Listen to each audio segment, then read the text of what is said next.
Hindutva, soft Hindutva, Arvind Kejriwal भी उसे टिक करने लगे। देशभक्ति, दिल्ली के स्कूलों में देशभक्ति का पाठ पढ़ा रहे हैं। फ्री बांटना, वो सब दे ही रहे हैं। कैमरे लगा रहे हैं, लॉ एंड ऑर्डर की बात करते हैं। बिल्कुल वो सारी भाषा और वो सारी स्कीम्स बीजेपी और आम आदमी पार्टी की मुझे बिल्कुल सेम नजर आती हैं। जबकि कांग्रेस, मैं फिर से वही बात कह रहा हूं, कांग्रेस अपना एक ऑल्टरनेट मॉडल जनता के सामने पेश नहीं कर पाई। नहीं, देखिए कांग्रेस जो है, जो एक पॉजिटिव मॉडल हो, जनता को क्या देंगे? मैं केवल यूपी के संदर्भ में कहूंगा,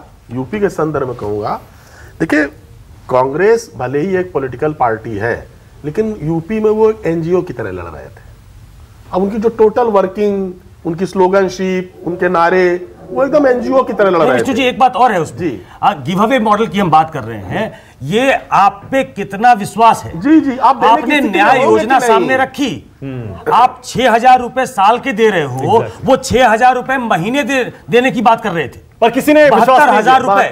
लेकिन आपके ऊपर लोगों का विश्वास होना चाहिए। वो क्रेडिबिलिटी रिगेन करने के लिए कांग्रेस को लगता है बहुत मेहनत करने की जरूरत है कि आप जनता को ये कह रहे हो, राहुल गांधी बैठकर, और उसको ट्रंप कार्ड की तरह इस्तेमाल किया उन्होंने कि जैसे मुझे वो प्रेस कॉन्फ्रेंस आज भी याद है, जब राहुल गांधी ने ये घोषणा की थी तो उन्हें लगा था कि ये ट्रंप कार्ड है, इसको कोई बीट नहीं कर सकता। लेकिन लोगों ने बाई नहीं किया। लोगों ने जो उनको 6,000 मिलने वाला था, उन्हें लगा कि ये नहीं हो सकता, उसको भी रिजेक्ट कर दिया। तो गिव अवे मॉडल हो सकता है, लेकिन उसके लिए भी आपको अपनी क्रेडिबिलिटी, विश्वसनीयता साबित करनी पड़ेगी। पर सुकेश, मैं एक बात कहना चाह रही हूं कि गिव अवे मॉडल भी कांग्रेस ने शुरू किया है।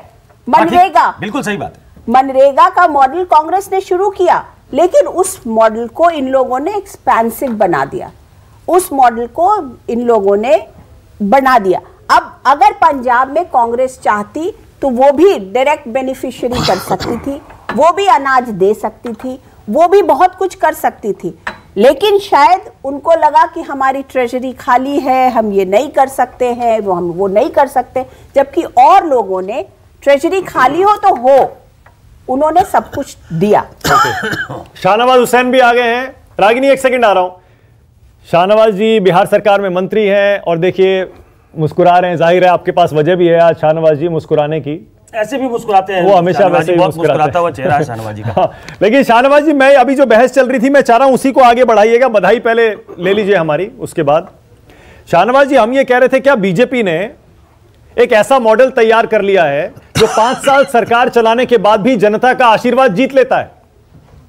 शाहनवाज जी, देखिए, राजनीति में जो परंपराएं बन गई थी कि एक बार ये रहेगा, एक बार वो रहेगा, जनता ऐसा निर्णय करती है, जो पॉलिटिकल पंडित बहुत बड़ी बड़ी भी व्याख्या करते थे, वो सब व्याख्या खत्म हो गई है। उत्तराखंड के अंदर भी आप देखिए क्या व्याख्या हो रही थी, मणिपुर में क्या व्याख्या हो रही थी, गोवा में क्या व्याख्या हो रही थी। जितने डिबेट चुनाव से पहले आए, उन डिबेट को आप देख लें तो व्याख्या क्या हो रही थी। हमारी सबसे बड़ी ताकत है कि भारतीय जनता पार्टी के पास दुनिया का सबसे लोकप्रिय नेता है, और नरेंद्र मोदी जी के नेतृत्व में जब जिस चुनाव में कोई सर्वे, कोई आकलन, कोई परंपराएं जो बनी रहती है, जब मोदी जी के कदम पहुंचते हैं तो वो सब परंपराएं टूट जाती हैं।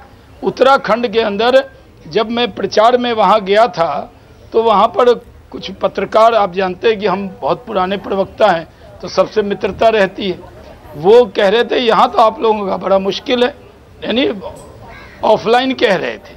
हमने कहा चिंता मत कीजिए, जैसे ही मोदी जी के कदम पड़ेंगे वैसे उत्तराखंड की भी तस्वीर और तकदीर बदल जाएगी। वैसे शाहनवाज जी, यही हुआ है शाहनवाज जी, उत्तराखंड में। एक मिथ जो है वो योगी जी ने भी तोड़ दिया वाले थे।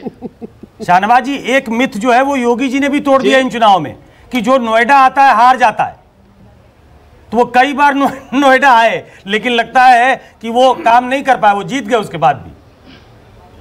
टोटका भी तोड़ देते हैं आप लोग सब। हाँ, ये सही है। ये नहीं, देखिए योगी जी ने, हम पूरी टीम के साथ लड़ते, जब भी अभी आप देख रहे हैं ना कि यहाँ रोहित शर्मा कैप्टन हुए हैं, सारा मैच जीत रहे, तो सब लोग परफॉर्म करते हैं। लेकिन सबसे बड़ी बात है कि आज जो नतीजे आए हैं, मैं तो आकलन देख देख के कह रहा था क्या क्या नहीं कहा जाता था, और आजकल जो YouTube चैनल पे जो लोग हैं वो क्या क्या आकलन दे रहे थे।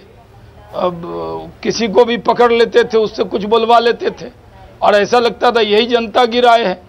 तो हमें शाम में मौका मिलता था वो यूट्यूब पे देखने का, तो लगता था कि अगर वो देख लें तो लगेगा कि भाई यहाँ तो एकदम माहौल अलग है। ऐसा कोई माहौल नहीं है।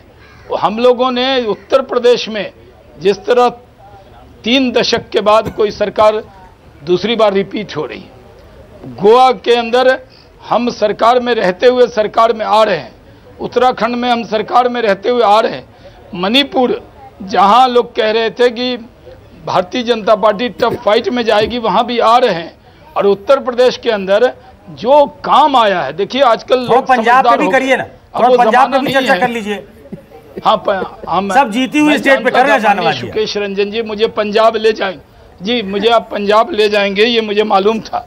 अब मैं उस पर आ ही जाता हूँ, जरा 1 मिनट यूपी पे बोलने दीजिए। मैं स्पेशल तौर पे एक डिबेट छोड़ के सुना कि अनुराधा जी बैठी हैं, तो मैं और सुकेश जी या मानक जी हैं, तो मैं स्पेशल आया हूँ आपके पास।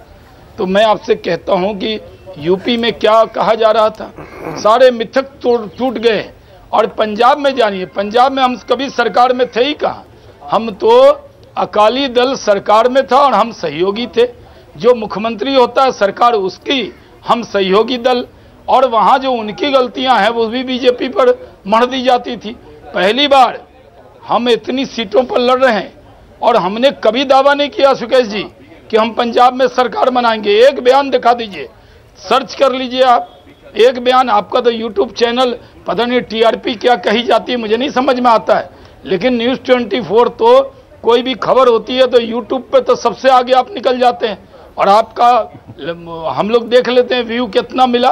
तो आपको तो व्यू मिला होगा, क्या हमने किसी पार्टी ने दावा किया कि पंजाब में हम सरकार बना रहे?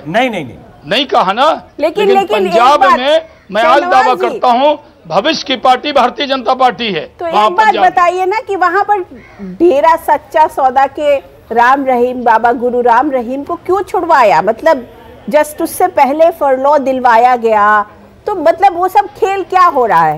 वो आगे के लिए हो रहा है क्या? ये अदालत का, अनुराधा जी आप इतनी सीनियर, आप जानती हैं अदालत के फैसले होते हैं और वो उसमें वो निर्णय होता है। इसमें मैं कोई टिप्पणी करना सही नहीं मानता हूँ।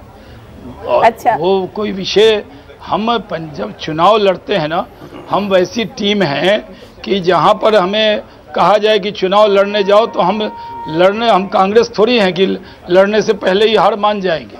हम हर जगह ताकत से लड़ते हैं, जो भी ताकत हमने पंजाब में भी क्या क्या नहीं हुआ, हमारे प्रधानमंत्री जी का किस तरह साजिश की गई पंजाब में फिर भी भारतीय जनता पार्टी का कार्यकर्ता पूरी ताकत से लड़ा।